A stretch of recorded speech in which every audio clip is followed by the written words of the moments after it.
அனைவருக்கும் வணக்கம். இந்த படத்தில் இருக்கிற டிஷ்ஷை பார்த்தோன்னே நமக்கு சாப்பிடணும் போல தோணுது. இது வந்து கத்திரிக்காய் கிரேவி, பிரியாணி, ஃப்ரைட் ரைஸு இதுக்கெல்லாம் வந்து பார்த்தீங்கன்னா இந்த மாதிரி சைட் டிஷ் வந்து இந்த கத்திரிக்காய் கிரேவி வந்து செம்ம சூட்டாக இருக்கும், செம்ம டேஸ்ட்டாக இருக்கும். இதை வீட்டில் நான் ஒரு தடவை ட்ரை பண்ணி பார்த்தேன். சும்மா சொல்லக்கூடாது, அருமையாக வந்தது, செம்ம டேஸ்ட்டாக இருக்குது. அந்த ரெசிபி எப்படி பண்ணுறது அப்படிங்கிறத நான் உங்களுக்கு சொல்ல போகிறேன்.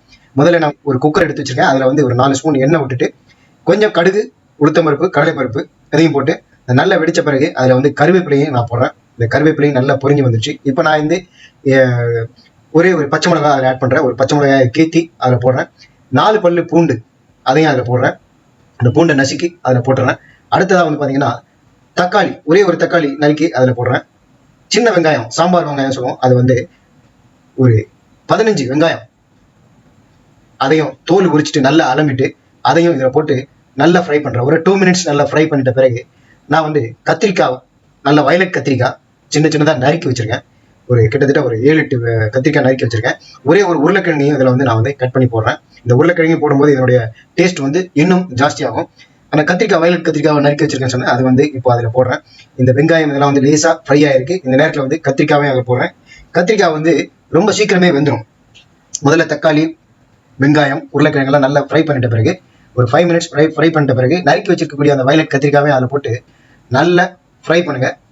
இப்போ வந்து கொஞ்சம் தண்ணி விட்டு நான் என்ன பண்ணிருக்கேன், அதை வந்து கொதிக்க வச்சிருக்கேன். ஒரு 1/4 ஸ்பூன் அளவுக்கு மஞ்சள் தூளை இப்போ ஆட் பண்ணுறேன். அடுத்ததாக வந்து சால்ட்டு, கல் உப்பு தேவையான அளவு நான் வந்து இதுக்கு வந்து 1 ஸ்பூன்லேருந்து 1.25 ஸ்பூன் வரைக்கும் ஆட் பண்ணிக்கலாம். கொஞ்சம் சாம்பார் தூள் ஆட் பண்ணிக்கலாம். அப்புறம் வந்து கரம் மசாலா, பிரியாணிக்கெல்லாம் நம்ம யூஸ் பண்ணுற கரம் மசாலா வந்து ஒரு 1/4 ஸ்பூன் ஆட் பண்ணிக்கிறேன். அடுத்ததாக பெருங்காயத்தூள் கொஞ்சம் ஆட் பண்ணிக்கிறேன். இதை நல்லா கிளறி விட்டுட்டு கொஞ்சம் தண்ணி ஊற்றிட்டு நல்லா மூடி வச்சிருங்க. அடுப்பை பெருசு பண்ணி வச்சிருங்க. ஒரு 5 to 10 மினிட்ஸ் நல்லா வேகட்டும். வெந்தப்புறம் பார்த்தீங்கன்னா நல்லா குழஞ்சி போயிடும். அந்த காயெல்லாம் நல்லா வெந்திருக்கும். அதனுடைய வாசனையே வந்து பார்த்தீங்கன்னா நமக்கு ரொம்ப அருமையான ஒரு வாசனை இருக்கும். அந்த வாசனையை பார்த்தாலே இது வந்து சூப்பராக வந்திருக்கு அப்படிங்கிறத நம்ம வந்து புரிஞ்சுக்கலாம்.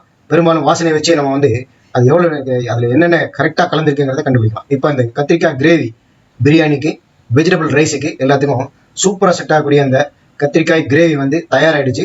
சாப்பிட்றதுக்கு ரெடி ஆகிடுச்சு. இதை பார்த்தோன்னே நமக்கு அப்படியே சாப்பிடணும் போல தோணும். இதை வந்து நம்ம வந்து ஒயிட் ரைஸில் கூட இதை கலந்து சாப்பிடலாம். அவ்வளோ டேஸ்ட்டாக இருக்கும். இதே மாதிரி நீங்களும் ட்ரை பண்ணி பாருங்கள். வீட்டில் இருக்கிற எல்லாருமே சாப்பிட்டுட்டு ரொம்ப சூப்பராக செம்ம டேஸ்ட்டாக இருக்குது அப்படின்னு சொன்னாங்க. இதே மாதிரி நீங்களும் உங்கள் வீட்டில் ட்ரை பண்ணி பாருங்கள். கண்டிப்பாக அருமையாக இருக்கும். வெஜிடபிள் ஃப்ரைட் ரைஸ்க்கும் பிரியாணிக்கும் சூப்பராக சூட் ஆகும். இதே மாதிரி நீங்களும் செய்து பார்த்துட்டு நம்ம இந்த வீடியோ பதிவுக்கு கீழே உங்களுடைய கருத்துக்களை பதிவு பண்ணுங்கள். லைக் பண்ணுங்கள். வீடியோ பிடிச்சிருந்ததுன்னா எல்லாருக்கும் ஷேர் பண்ணுங்கள். மறக்காமல் சப்ஸ்கிரைப் பண்ணுங்கள் நம்ம சேனலுக்கு. தேங்க்ஸ் ஃபார் வாட்சிங். நன்றி.